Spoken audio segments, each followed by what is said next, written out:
নমস্কার বন্ধুরা, hour ডিমস kitchen চ্যানেলে আপনাদের অনেক অনেক স্বাগত। আরও একবার চলুন আজকে একটি মটনের রেসিপি দেখব। মটনের এই রেসিপিটি রেস্টুরেন্ট স্টাইলে বানাবো, মাটন ডাক বাংলো, যেটার জন্য আমরা এখানে নিয়েছি 500 গ্রাম পরিমাণ মটন। মটনটা পরিষ্কার করে ধুয়ে নিয়েছি, দিয়ে আমরা এখানে অ্যাড করলাম আদা রসুনের পেস্ট, কাশ্মীরি লঙ্কার গুঁড়ো, হলুদ গুঁড়ো, লবণ, টক দই 2 চা চামচ, সরষের তেল পরিমাণ মতো দিয়ে আমরা ভালো করে এটা হাতের সাহায্যে মেখে নেব। মেখে নিয়ে আমরা এটাকে আধ ঘন্টার জন্য ঢাকা দিয়ে রেখে দেবো। আমরা নিয়েছি জয়িত্রী, জায়ফল, লবঙ্গ, এলাচ, জিরে, দারচিনি, গোলমরিচ, শুকনো লঙ্কা, তেজপাতা। সবকটা মশলাকে আমরা ড্রাই রোস্ট করব, তার জন্য কড়াই গরম হয়ে গেছে। দিয়ে দিলাম মশলাগুলো, দিয়ে ফ্লেমটা একদম আস্তে করে 2 মিনিট মতো ভালো করে নাড়াচাড়া করে নেব। হয়ে গেছে আমাদের মশলা ড্রাই রোস্ট করা, ওটা আমরা গুঁড়ো করে নেব। এদিকে আমরা কড়াইতে তেল দিয়ে আলুগুলো ভেজে নেব। এরকম গোটা আলুই ব্যবহার করব আমরা ডাক বাংলো বানাতে। মাটনের জন্য আমরা আলুটা এইভাবে ভেজে নেব। হলুদ ও লবণ দিয়ে ভালো করে 10 মিনিট মতো ঢাকনা দিয়ে ভেজে নিয়ে তুলে নিয়েছি। দিয়ে দিলাম তেজপাতা, লবঙ্গ, এলাচ, দারচিনি, তার উপর আমরা অ্যাড করলাম পেঁয়াজ।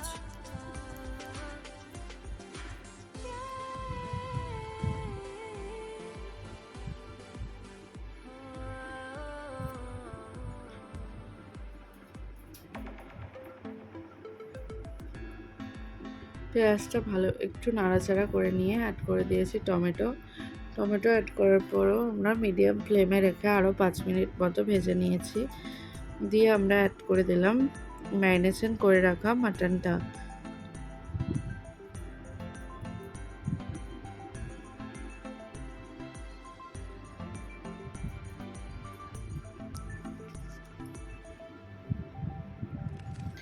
মাটনটা ভালো করে নাড়াচাড়া করব বেশ কিছুক্ষণ ধরে আমরা মিডিয়াম ফ্লেমে রেখে।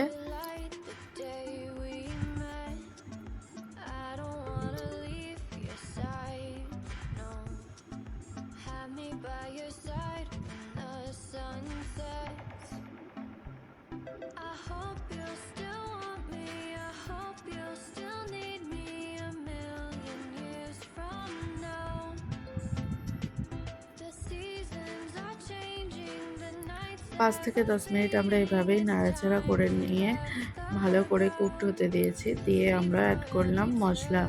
এখানে আমরা আদা রসুনের পেস্ট ব্যবহার করলাম। দিয়ে দিলাম হলুদের গুঁড়ো, কাশ্মীরি লঙ্কার গুঁড়ো,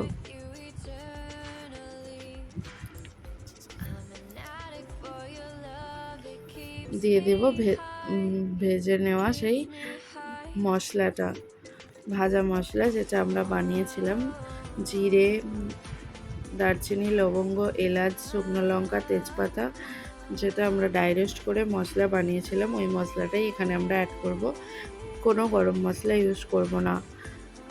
আমরা মশলাটা দিয়ে ভালো করে নাড়াচাড়া করে নিলাম।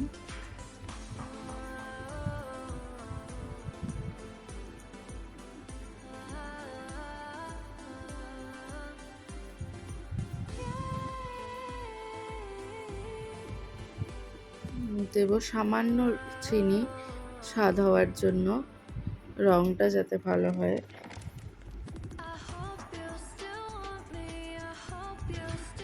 এভাবেই আমরা মিডিয়াম ফ্লেমে রেখে ভালো করে কষাবো। অ্যাড করে দিলাম ভেজে রাখা আলুটা।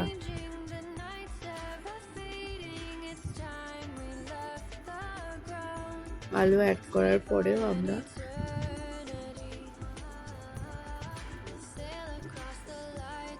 অল্প পরিমাণ জল অ্যাড করে আবারও কষিয়ে নেব।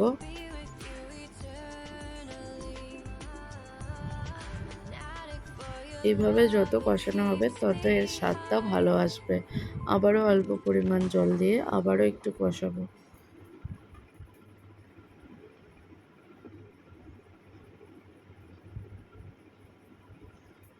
দেখুন তেল ছেড়ে দিয়েছে। আমরা এখানে প্রেশার কুকারে বসাবো। 5টা সিটি দিয়ে নিয়েছি আমরা প্রেশারে, এখানে দিয়ে আমরা নামিয়ে নিয়েছি। দিয়ে দিলাম ভাজা মশলা আর সিদ্ধ করে হালকা ভেজে রাখা ডিম। রেডি হয়ে গেছে আমাদের মাটন ডাক বাংলো। এভাবেই নাড়াচাড়া করে নেব। ডিমটা একদম শেষে অ্যাড করব। দেখুন কতটা সুন্দর দেখতে হয়েছে, খেতেও একদম অতুলনীয় এই মাটন ডাক বাংলো রেসিপিটি। অবশ্যই বাড়িতে বানান। আর ভিডিওটি ভালো লাগলে ভিডিওটিতে একটি লাইক দিয়ে চ্যানেলটি সাবস্ক্রাইব করে নিন আরও নতুন নতুন ভিডিও পাওয়ার জন্য।